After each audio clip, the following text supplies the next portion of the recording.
Salam sejahtera.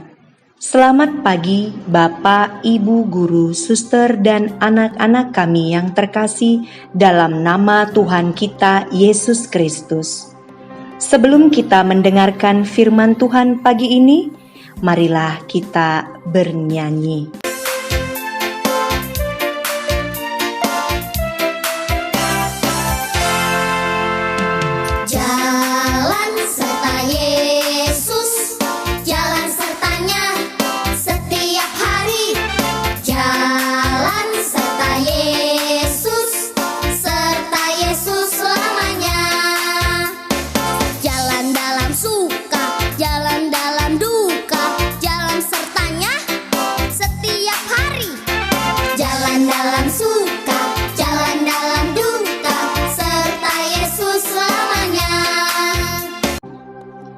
Bapak, Ibu Guru, Suster, dan anak-anak kami yang terkasih, sebelum mendengarkan firman Tuhan, marilah kita berdoa. Dalam nama Bapa dan Putra dan Roh Kudus. Amin. Ya Allah Bapa yang Maha Baik, kami mengucap syukur atas hari baru yang Engkau berikan kepada kami. Bapa, sebentar lagi kami akan mendengarkan sebagian dari firman-Mu. Kiranya terangilah hati dan pikiran kami, agar kami dapat mendengarkan dan melaksanakan firman-Mu dalam kehidupan kami. Doa ini kami sampaikan melalui perantaraan Putra-Mu, Tuhan kami, Yesus Kristus. Amin. Dalam nama Bapa dan Putra dan Roh Kudus. Amin. Bacaan Injil kita pagi ini diambil dari Lukas 11 ayat 15 sampai 26. Setelah Yesus mengusir setan, ada beberapa orang yang berkata, "Ia mengusir setan dengan kuasa Belzebul, penghulu setan." Ada pula yang meminta suatu tanda dari surga kepadanya untuk mencobai dia. Tetapi Yesus mengetahui pikiran mereka lalu berkata, "Setiap kerajaan yang terpecah-pecah pasti binasa, dan setiap rumah tangga yang terpecah-pecah pasti runtuh. Jikalau iblis itu juga terbagi-bagi dan melawan dirinya sendiri, bagaimanakah kerajaannya dapat bertahan? Sebab kamu berkata bahwa aku mengusir setan dengan kuasa Belzebul. Jadi, jika aku mengusir setan dengan kuasa Belzebul, dengan kuasa apakah pengikut-pengikutmu mengusirnya? Sebab itu merekalah yang akan menjadi hakimmu. Tetapi, jika aku mengusir setan dengan kuasa Allah, maka sesungguhnya kerajaan Allah sudah datang kepadamu. Apabila seorang yang kuat dan yang lengkap bersenjata menjaga rumahnya sendiri, maka amanlah segala miliknya. Tetapi jika seorang yang lebih kuat daripadanya menyerang dan mengalahkannya, maka orang itu akan merampas perlengkapan senjata yang diandalkannya dan akan membagi-bagikan rampasannya. Siapa tidak bersama aku, ia melawan aku, dan siapa tidak mengumpulkan bersama aku, ia mencerai-beraikan. Apabila roh jahat keluar dari manusia, ia pun mengembara ke tempat-tempat yang tandus mencari perhentian. Dan karena ia tidak mendapatnya, ia berkata, "Aku akan kembali ke rumah yang telah kutinggalkan itu." Maka pergilah ia dan mendapati rumah itu bersih tersapu dan rapi teratur. Lalu ia keluar dan mengajak 7 roh lain yang lebih jahat daripadanya. Dan mereka masuk dan berdiam di situ. Maka akhirnya keadaan orang itu lebih buruk daripada keadaannya semula. Demikianlah sabda Tuhan. Bapak, Ibu, Suster, dan anak-anak kami yang terkasih, dalam bacaan Injil hari ini, kita mendengarkan bagaimana Yesus mengusir setan. Bapak, Ibu, guru, suster, dan anak-anak kami yang terkasih dalam Tuhan, pernahkah kita mengusir setan?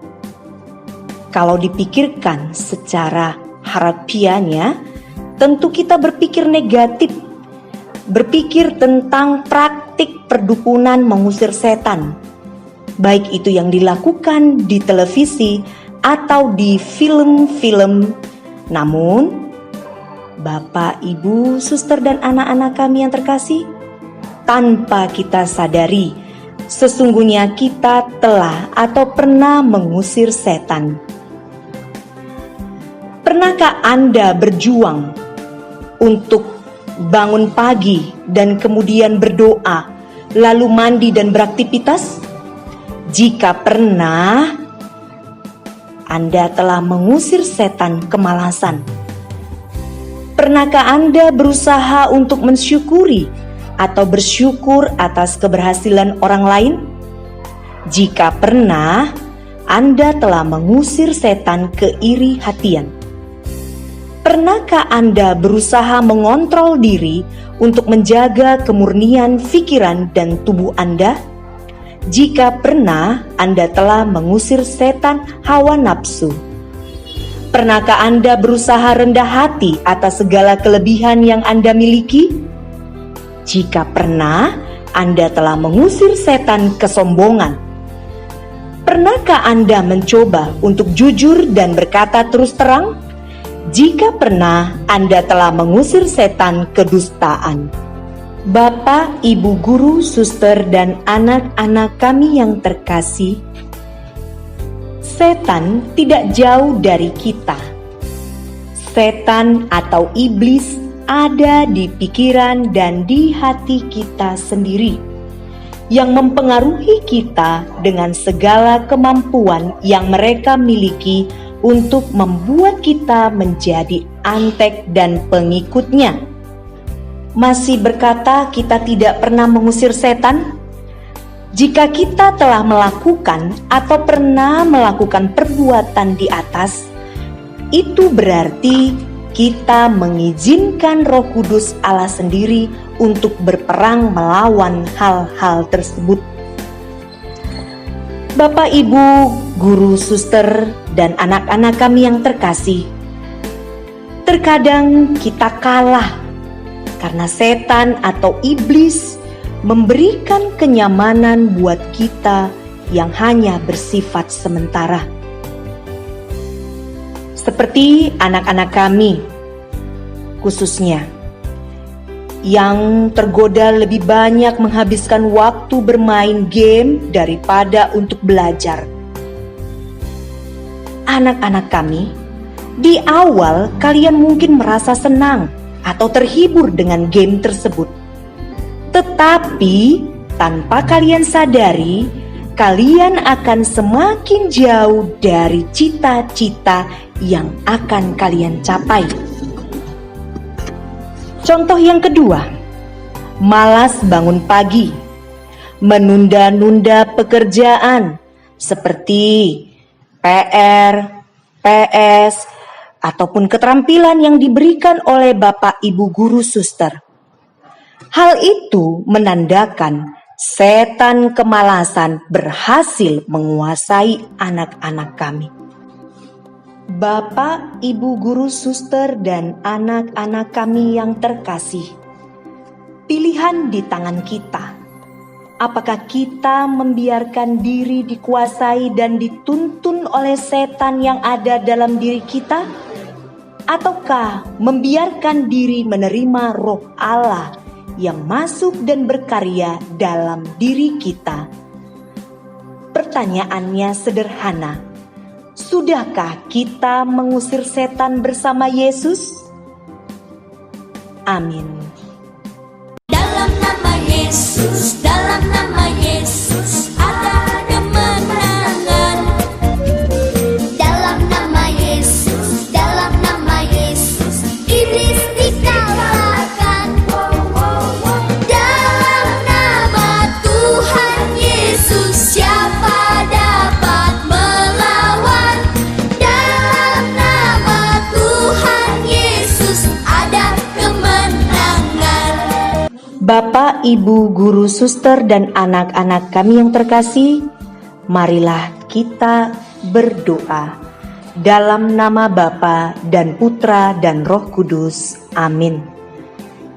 Ya Bapa, kami mempunyai keinginan untuk berubah, untuk dapat mengampuni dan menerima sesama kami apa adanya. Namun Bapa, seringkali kami tidak mampu, kami jatuh lagi dalam kekesalan, kemarahan, kejengkelan.